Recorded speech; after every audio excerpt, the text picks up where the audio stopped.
But I thought we should start this little segment by a small experiment. How much can you take in of all the information that each day totally almost overwhelms us? How much can you take in and then later extract that information from the brain just when you need it from things that you might have seen once, heard once, or maybe read once? I thought we should test this little thing, but you can relax. I won't test you guys, but I thought you could test me. So to be able to do this, and to emphasize, this is an experiment, but I brought actually today's edition of the Daily Telegraph, which I've been reading through a little bit. I spent a little bit over an hour, but not much more than that on it today. So let's see what can remain after some reading through like that. So I will choose a volunteer here. Yep.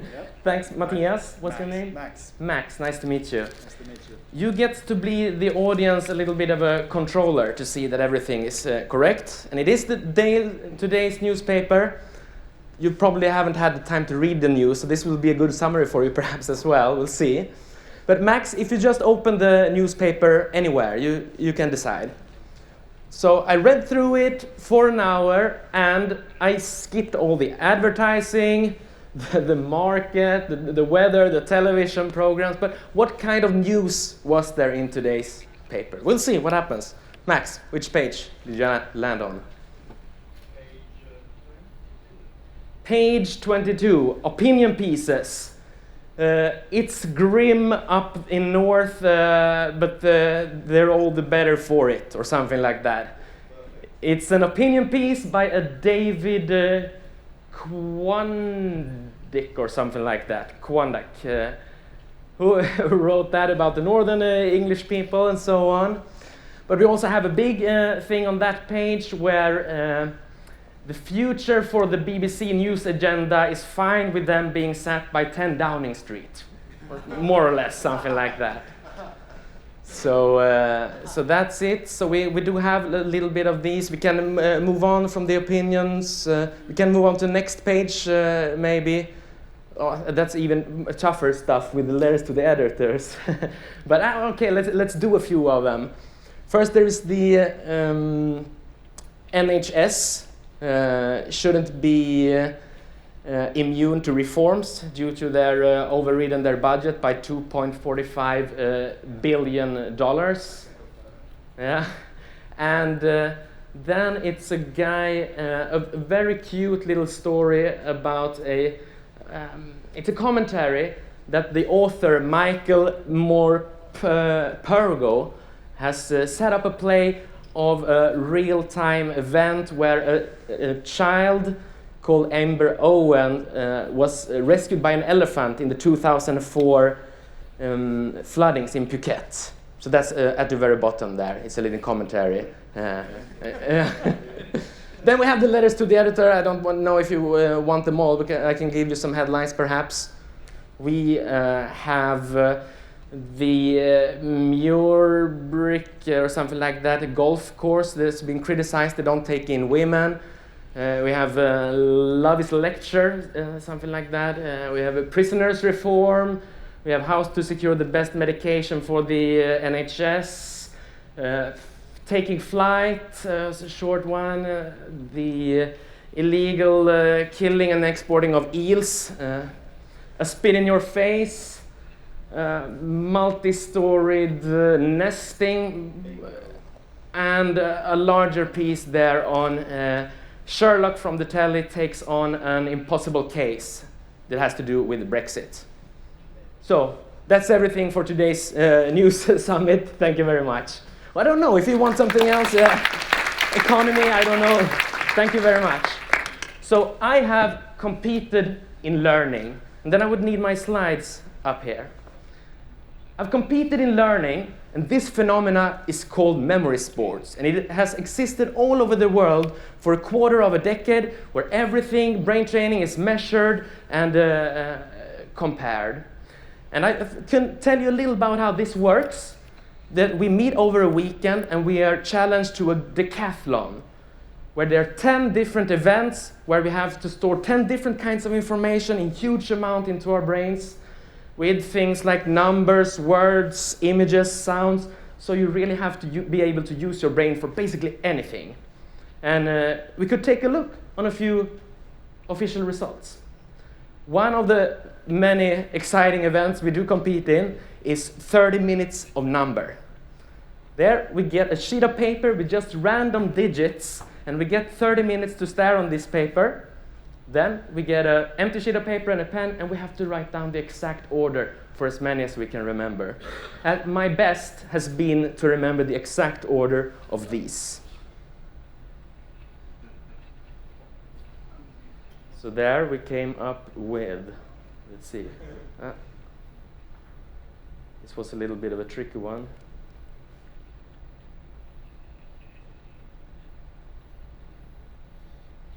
Okay. Just wait for it. Okay, I see a different page here, so I have to take a look then. 560. But we don't only compete in this kind of expected information. You know, numbers you always end up there somewhere between 0 and 9, but we also have disciplines such as 15-minute abstract images, where we take a look at 15 minutes for a bunch of images, and we have to take in the exact order of as many as we have time for. I've done the correct order of these as the best. Abstract ones, and 192 unique images. And for the last, I will do one more bragging, but then I'll quit, I promise. The much exciting discipline of 30-minute binaries. Random ones and zeros. You can imagine how much fun we have during these weekends. Again, a piece of paper, random ones and zeros, half an hour, then an empty piece of paper, and we have to write down what we can remember. A single gap is a lot of deduction, so you have to be correct. So the best I've done after that time is getting the correct order of these. I'll soon have the speed of my own PC at home. 1,305. So the question is then, how is this possible? This is all trained. I'm not born with any of these things. I don't have photographic memory, but I've trained it. And for me, this started when I was 29. I've been working as a teacher before, absolutely no normal skills, but I wanted to really, I love learning new stuff and was interested in how to quantify brain training, and I started training my memory because that's basic of all learning. So I thought, how can I increase this basic skill? So I started training, and I was shocked to discover that one can actually learn to get control over this, over learning.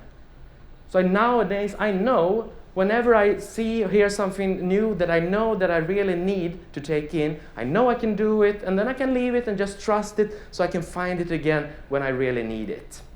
Like finding the save as button of the brain in a way. Did you ever learn how to use your memory consciously? I mean, in school, the only technique that I learned, it was reading the same thing over and over and over again and hoping that something will stick.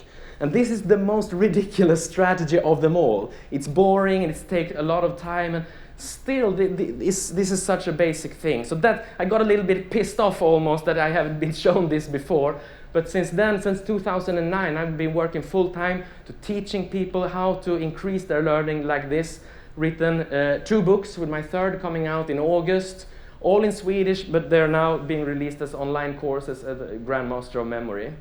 So, but what we will do now is try to extract the most important thing for you to use immediately, and how to use these principles of the brain to optimize your everyday learning without giving hundreds of hours or so into practicing, but you can immediately do some really good stuff.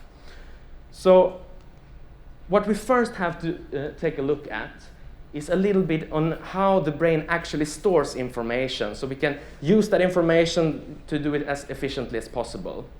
Because when we start to study our memory, we immediately come up with a problem. That our brain doesn't store numbers, it doesn't store words, texts, sounds, voices, not even images are actually stored in the brain. Because our brain only stores one kind of information, and that is actually connections between different informations. That's the only thing that our brain does. It connects several things together. It's impossible to teach the brain one thing. It's not possible. All knowledge we've ever taken in is consisted of connections between several things. And when we study these connections from a practical learning point of view, these connections can only be formed in 5 ways, and that is with our 5 senses. So we have seeing, hearing, touch, smell, and taste.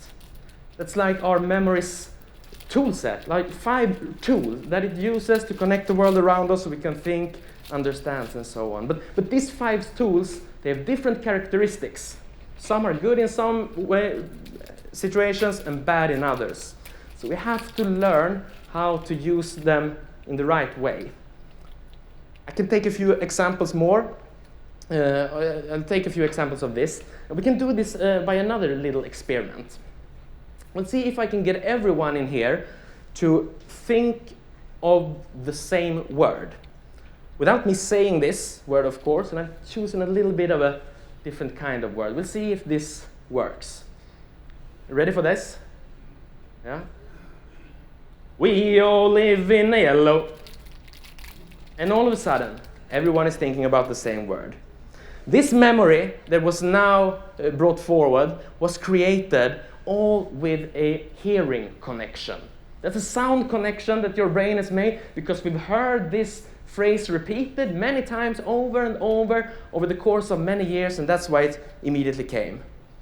But this constant repetition is a necessity for the brain if you want to create sound connections. It's a very, very slow way to learn stuff. And the brain can only take in a little bit of information at the same time when you do sound connections, which is basically you read the same thing over and over and hope for the best. It's ridiculous, and the result, even if you manage to get some stuff into your head, you become more like a robot, just repeating something. It's not a strategy for actual quick understanding. So we don't get much further than that with sound connections, but if we go to the next sense, we look at our viewing or seeing sense. Because there, the brain, if you can do connections with our seeing, whole other opportunities are open for the brain. This is possible because we don't only see what's before our eyes. That's a very small part of what we see. The images are always created in the head, and we can do this without the eyes, when we're dreaming and so on. But when we do this consciously, awake, it's called visualization. And science has proven, there's fantastic actual Swedish study published in Cognitive Science that have proven that every human being is thinking in images, even if you don't think that you're doing it. Everyone does this. They have used measuring equipment to measure eye movement, and they've seen that when you talk about something, your eyes move as if you're seeing this in front of you. But not everyone is trained to use this consciously, but that's just the next step, and that's what we will begin to practice right now. After just one more thing that I have to say first about the brain. Our brain is totally under the dominance of the principle stimulus-response. This means that we can never bring out a thought out of nowhere. That's impossible, because we always need a stimulus in some sense. That's what's happened when I gave you this sound stimulus and you all thought about this word. But this is always the case, and it's not only a sound stimulus from the outside. It can be one thought leads to another, leads to a third, and so on. But there are always, you need a stimulus. And this is very clear sometimes when you end up in these situations where you know that you know something, but you can't get it out. What was the guy's name in that movie again? You know it's there, but you can't get it. And this is because you're not getting any stimulus just then. So what people try to do then, they just, what's his name again? A, B, C, D, E, F, G. It sound through the alphabet in hope to give themselves a sound stimulus. That doesn't often work, but it shows how the brain is governed by this principle. Or when you know that you have to do something before you get home, and when you're supposed to do it, it's completely gone. And you cannot find this in your brain. Also, you're not getting stimulus. But what some people do then is they walk back to the room when they thought about this thing the last time. And then it always comes back to you.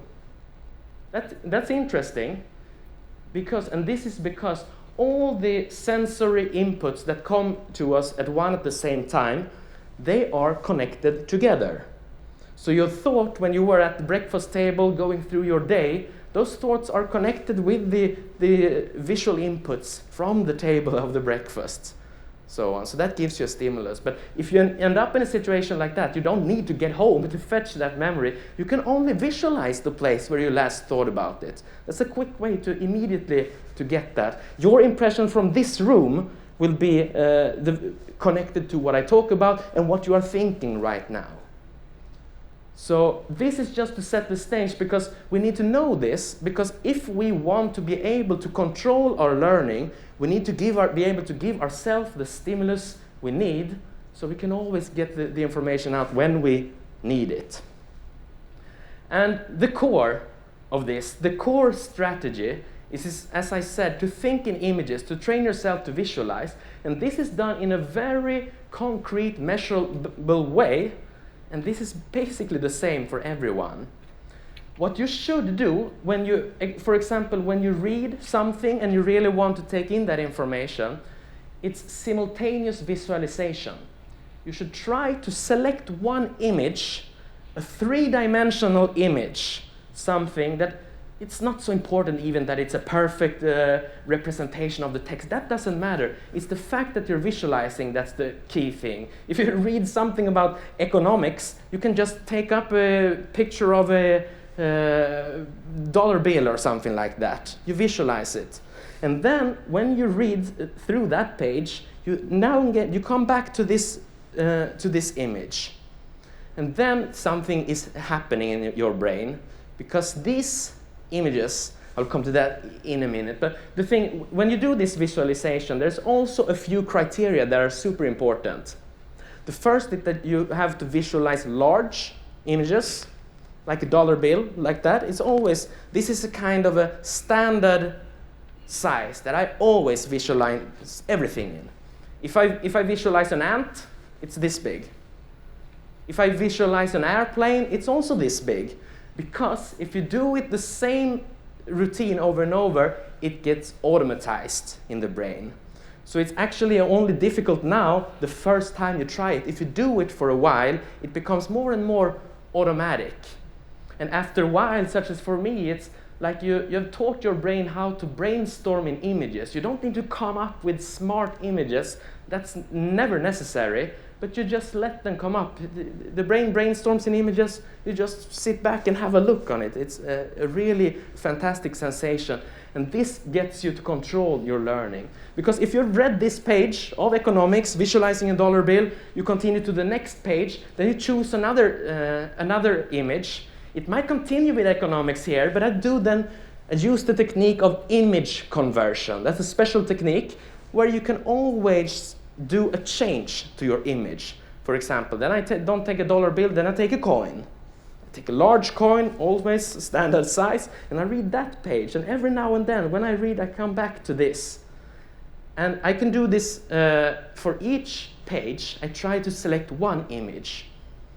And with this image conversion technique, you never run out of images. That's an interesting thing, because our words are limited. There's a set amount of words.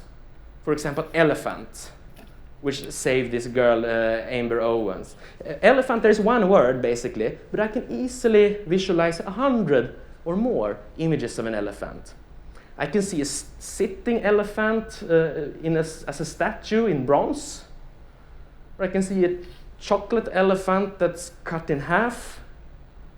Or a green plastic elephant that's turned a little bit. So I can always do something to it. I can see an elephant made out of cheese. So it never runs out, but the brain always finds its way back. And no, it has to do with an elephant, but it gives you different viewing impressions at the same time as you are reading these things. And the information sticks to different images, just like it does automatically when you're at your breakfast table thinking about other things. Here you do this consciously. And then later, when you're going to, you need the information, you're going to recite it in some way, then you have these image clues. We can call them clues. It's only clues for the brain. You have them, and from these images, you have to recite the information with your own words, which basically helps your understanding even more, that it proves that it has to do with understanding. But you recited it in your own words. As Max saw when I did the newspaper, I never really got the headlines word by word, but I knew exactly what they were about, and I got as many details as I had time for in there, in the correct order also.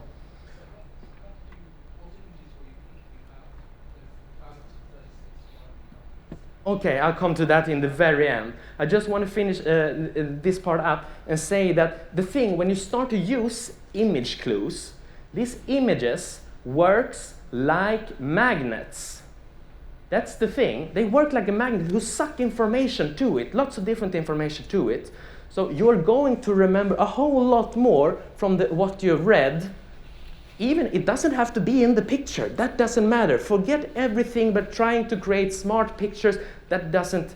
You can even use random images. If you read something really abstract, you just choose a random images of like a speaker or whatever, and then you just read and then you take another image, because then connections are made, and these images becomes like connecting points in your brain, which you get all the information to, and you get it out there just when you need it. And this is, in a way, it's not a new way for the brain to think, because, for example, if we've read a novel once and then seen that as a movie, have you ever done that? One is usually very disappointed because you have seen some images and they didn't match what was on the screen. But the thing is, when we read a novel, we get some visual impressions just for a fragment of a second. That's the same thing also when we visualize intentionally. We think we see something, then it's gone. But that fragment of a second is enough. It's like this. It's like that when I visualize also. It never looks like actual reality, but it's enough with this fragment of a second.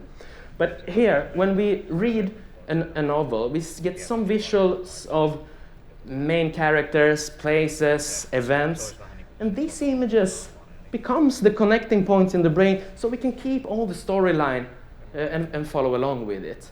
But the main difference now, when we are no longer needing this. Earlier we needed these spontaneous images that shows up that we're not really aware of. Now we know that we can create the images consciously. Even if it's a boring book or a boring thing, we can always do one image, blow it up, and it will stick.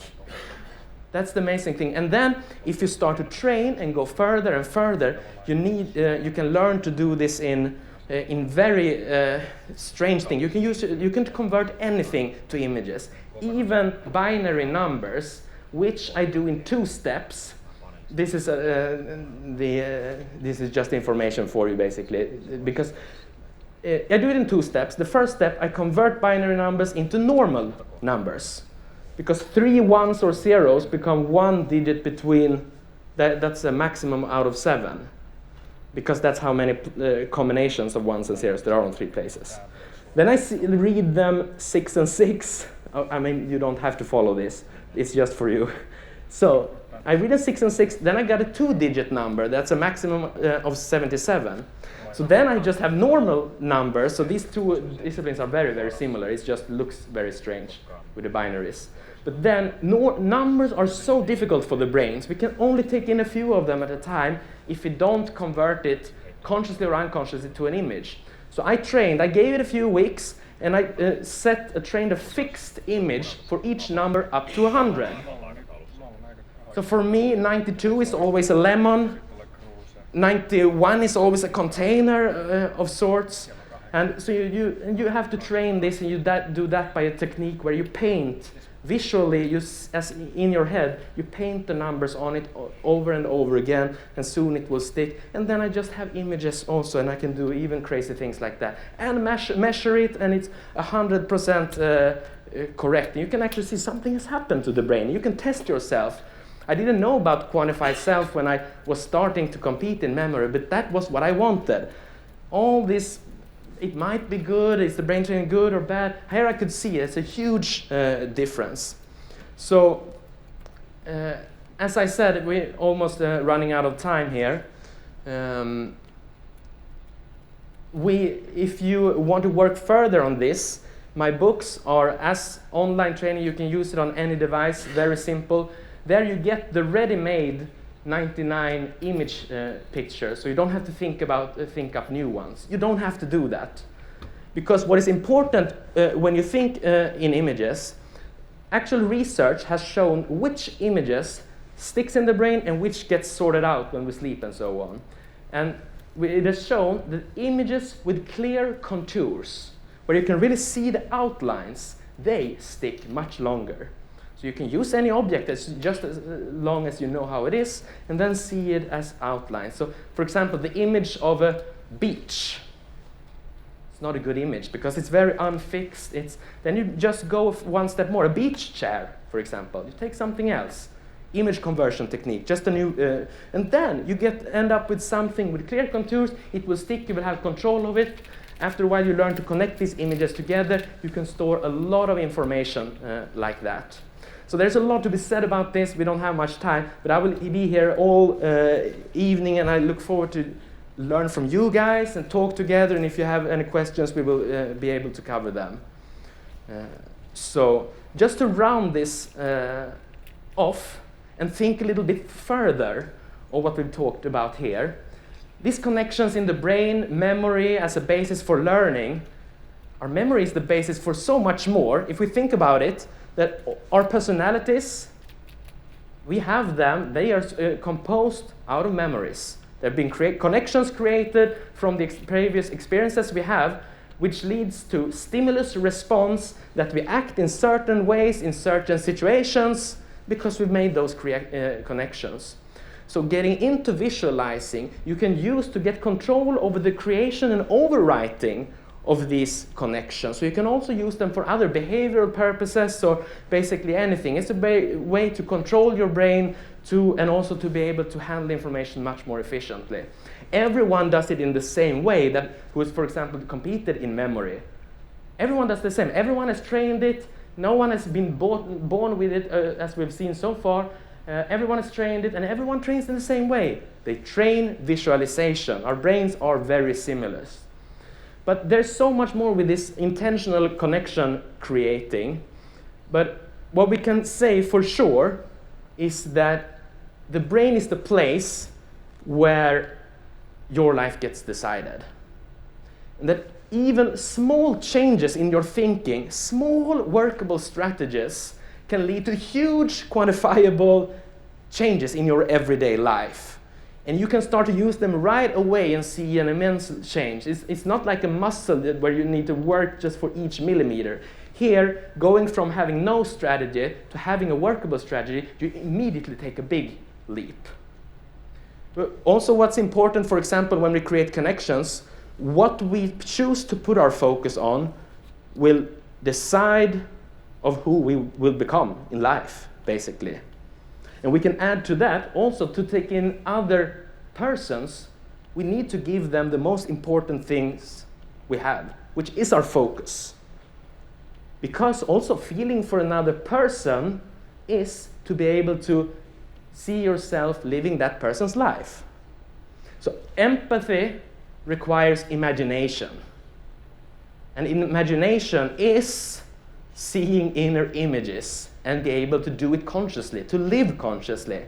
Because if you then start to hinder your imagination, you will put great obstacles in your life, in your relationships, in your issues. But the more you can see and the more knowledge you can take in, the more possibilities there will be in life. Thank you very much.